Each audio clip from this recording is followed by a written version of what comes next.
sur le papier, c'est quelque chose qui est censé nous permettre d'évoluer, de nous rendre plus libres, mais ça reste de la théorie. Pour moi, en pratique, c'est vraiment courir à la catastrophe. Une aberration. Ça me paraît être une aberration parce que voilà, qui va en profiter clairement, ça va être nous, la civilisation d'Europe, d'Amérique du Nord, qui va profiter de cette avancée si elle arrive. Est-ce que l'énergie qu'on a aujourd'hui dans notre technologie, que la science met à la disposition de l'humanité, ne serait pas plus mieux employée à trouver un système, à trouver une égalité déjà à travers les peuples, à travers l'humanité en général, que de pouvoir effectivement espérer pour quelques élites, entre guillemets, de pouvoir vivre plus longtemps, 20 ans, 30 ans, voire 40, voire 50 ans, pour en finalité mourir quand même. Il ne faut pas oublier qu'à l'heure actuelle, il y a en ce moment, vivant sur la planète, il y a 1,7 milliard de personnes qui n'ont même jamais vu une prise électrique. On est entré dans des pays qui essayent de mettre en place des démocraties qui, surtout, ont tué les derniers reliquats du féodalisme qui faisaient que le pouvoir se transmettait d'une génération à l'autre. En France, on dit aussi souvent que le droit fiscal est mis en place pour essayer de tuer aussi la constitution de pouvoirs familiaux, financiers, qui se transmettent de génération en génération, pour éviter qu'il y ait une accumulation trop forte, ce qui n'empêche pas que des grandes fortunes existent. Et ça fait partie des règles du jeu de nos sociétés qui sont libérales. Mais si on admet ce que les transhumanistes proposent, et donc la fin de la mort, on va se mettre en place des dynasties qui ne se transmettront plus de génération en génération, mais il y aura toujours un patriarche qui sera éternel.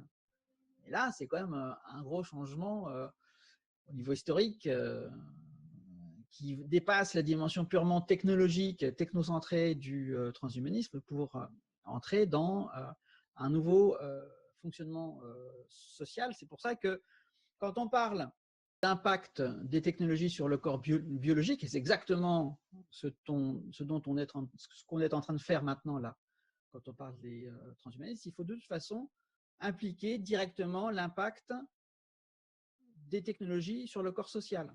Corps biologique, corps social. Et si corps social, c'est corps étatique, corps entrepreneurial. C'est-à-dire que tout se déclenche. Donc, voilà, qui va en profiter, à qui ça va profiter, combien ça va coûter, est-ce que tout le monde pourra se le payer? Je ne sais pas. Ça me pose des problèmes éthiques. Le transhumanisme, c'est quand même une rupture pour deux raisons. Comme j'ai dit, la modification de soi de manière assez profonde et non plus vraiment de la modification de l'environnement ou l'utilisation d'outils.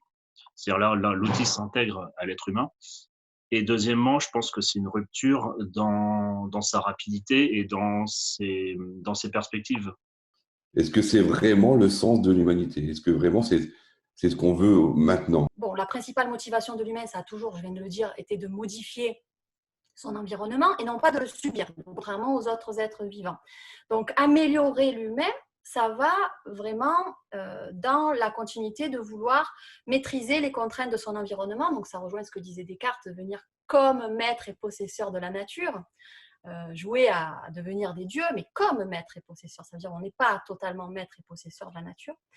Donc là, oui, c'est une continuité. Mais si on parle vraiment de transhumanisme, et je pense qu'on va y venir plus tard, pour moi, là, c'est vraiment une rupture. Parce que le progrès et le fait de domestiquer la nature, c'est censé nous rendre plus libres, c'est censé nous rendre plus heureux. Or, le transhumanisme, pour moi, contribue vraiment, va vers l'annihilation de l'humain. On voit toujours le progrès, les évolutions du progrès technique comme un progrès linéaire, inéluctable.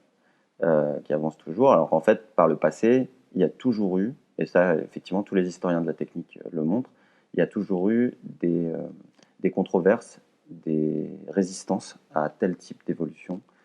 Et systématiquement, il y a eu des blocages. Donc on voit le progrès avec un grand P comme une évolution inéluctable qui avance, etc. Alors que non. Donc on peut s'opposer, on peut choisir et on peut décrypter ce qui est bon, pas bon, et surtout voir ce qui est nuisible. Et c'est ce que j'ai cherché à montrer à travers mes romans, notamment la trilogie H+, C'est-à-dire l'idée que ce transhumanisme, il faut s'en méfier et il est vraiment contraire à notre humanité. Là, c'est vraiment, on va dire, c'est un saut, puisque dans l'idéologie transhumaniste, c'est vraiment faire advenir un transhumain, un post-humain. Donc, c'est vraiment faire une rupture. Pour le coup, les innovations de rupture, c'est aussi de la rupture. Mais il ne faudrait pas que ça soit interprété comme quelque chose, on a toujours évolué ainsi, donc le transhumanisme, c'est normal.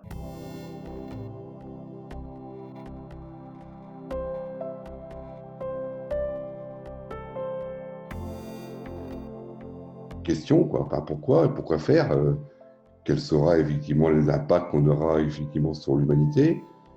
Qu'est-ce qu'on aura comme impact sur la démographie mondiale? Qu'est-ce qu'on aura comme impact sur le fait de pouvoir effectivement donner à tout un chacun une espérance de vie on pourrait par exemple imaginer de vivre 120 ou 150 ans? Est-ce que c'est vraiment un rêve? Est-ce que c'est vraiment ce que l'humanité veut? Est-ce que c'est effectivement quelque chose de souhaitable pour les générations futures? C'est vraiment la priorité? Aujourd'hui, il n'y a pas d'autre priorité à mettre en place? Est-ce qu'on doit améliorer l'humain par son travail personnel ou simplement par le truchement d'augmentation technologique? Je reste encore sceptique là-dessus. Je suis pour une avancée technologique à ce niveau-là d'un point de vue médical. C'est-à-dire que quelqu'un qui a perdu son œil ou un bras, un membre, quelque chose, qu'on puisse ou rendre la vue à un aveugle, je trouve ça magnifique. Après, je suis pas certain que ce soit intéressant d'augmenter un homme sain. Augmenter la vie, augmenter effectivement la capacité de vivre mieux, plus longtemps, oui, mais de survivre plus longtemps, je ne sais pas, je pose question. Il ne faut pas parler d'augmentation, il faut parler d'interventions de confort, d'interventions qui sont ludiques. Et sachant que, en se penchant sur notre présent actuel, on est déjà confronté à ça. Dans un domaine qui est tout à fait particulier, qui est la chirurgie esthétique. La chirurgie esthétique, on peut considérer que c'est un soin de confort. Mais il y a des médecins, chirurgiens, plasticiens qui vous disent non, mais attendez, on a dépassé cette notion de confort. Pour certaines personnes, c'est de l'ordre du soin curatif. Parce qu'il y a une névrose, parce qu'il y a je ne sais quoi. Donc, si on ne fait pas l'opération de modification du nez, remonter les pommettes, je ne sais quoi, tirer le machin, les fesses, le truc, etc., la personne se sent mal, la personne est malade. Donc, pour la restituer dans son intégrité psychosomatique, il faut faire cette intervention. Donc, il faut envisager dès maintenant, à la lumière de l'expérience de la chirurgie plastique, il faut envisager dès maintenant qu'à l'avenir, quand on aura la possibilité de faire des soins de confort qui permettent de dépasser la nature humaine, que des gens entrent en névrose si on ne leur fait pas l'opération. Et c'est maintenant qu'il faut se poser ce genre de questions. C'est maintenant qu'il faut envisager ça. Et pour en revenir aux transhumanistes, le coût marketing sont des gens qui sont très doués. Hein. Ils sont très intelligents, ils ont beaucoup de moyens et ils sont très doués en marketing, puisqu'ils ont trouvé le moyen de marketer, de créer une marque, de créer de l'appétence autour de leurs idées. Et plus que ça, ils ont fait un kidnapping, puisqu'ils se sont appropriés toutes les questions liées à l'augmentation, toutes les questions liées aux soins de confort issus de la technologie biomécanique, génétique ou ce qui arrivera dans l'avenir. Et ils se sont appropriés ça et la société civile se trouve en situation inconfortable parce qu'elle ne sait plus comment faire. Est-ce qu'il faut qu'on en parle? Est-ce qu'il faut qu'on n'en parle pas? Or, il est fondamental de faire ce qu'on est en train de faire maintenant. Si jamais les possibilités du transhumanisme vient à saper un peu les valeurs humaines que les philosophes ont toujours recherchées, que les gens qui ont réfléchi sur la nature humaine, la condition humaine ont toujours recherché, comme le développement de soi par l'échange avec l'autre, l'attention au plus faible. Ça, c'est très chrétien, ça d'ailleurs, mais l'attention à l'humain, quoi, à l'autre, si ça vient en fait à nous mettre dans une course à soi égoïstement et à tout le temps penser à nous, etc., machin, je pense que ça serait sortir de ce qu'est en fait le sens de l'humanité, quoi. Mais je suis pas contre du tout le transhumanisme. C'est juste, il faut pas que c'est un peu comme c'est comme les téléphones portables, quoi. C'est un moyen de communication qui est génial, mais si jamais en fait tu passes ton temps les yeux fixés sur ton écran et engueuler engueuler tes parents, engueuler tes frères et sœurs, ta copine quand elle te parle parce que tu es sur ton écran, où est la priorité, quoi? Moi, j'entends beaucoup les gens dire ouais, en fait, la technologie nous éloigne les uns des autres, tout ça. Bah, en fait, c'est parce qu'on le veut. C'est-à-dire que si en fait on décide en fait que on préfère parler à travers un écran interposé plutôt que d'aller voir quelqu'un dans un bar, bah, c'est un choix personnel. C'est-à-dire qu'en fait, du coup, c'est toi qui as choisi de trucs. Donc, en fait, ça facilite certaines choses. Et en fait, c'est l'être humain qui va décider ensuite qu'est-ce qu'il veut en faire de ça.